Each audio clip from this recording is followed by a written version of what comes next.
ఆడపిల్లలను ఒంటరిగా బయటకు పంపేందుకు తల్లిదండ్రులు భయపడాల్సి వస్తోంది. అలాంటిది ఓ 6 ఏళ్ల చిన్నారి నిర్మానుష్య ప్రదేశంలో స్కూల్ బస్సు దిగి ఎలాంటి భయం లేకుండా ఇంటికి వెళుతోంది. ఎందుకంటే ఆ చిన్నారికి రక్షణగా ఓ సైన్యమే ఉంది. బస్సు దిగగానే ఆమెను పెంపుడు శునకాలు చుట్టుముట్టి ఇంటికి చేరే వరకు ఆమెకు సెక్యూరిటీగా నిలుస్తాయి. బంగారు తల్లికి జెడ్+ సెక్యూరిటీ అంటూ నెటిజన్లు ఆ వీడియోను షేర్ చేస్తున్నారు.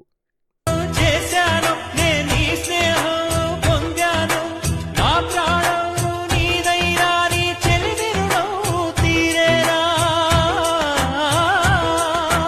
నీకు సేవ చేసేందుకైనా మరు జన్మ కోరుకోనా స్నేహానికి కలికాడా దోస్తీకి సరిజోడా ఏళ్ళెదిగిన పసివాడా ఎన్నటికీ నిన్ను వీడా నీసమున్న నేస్తమా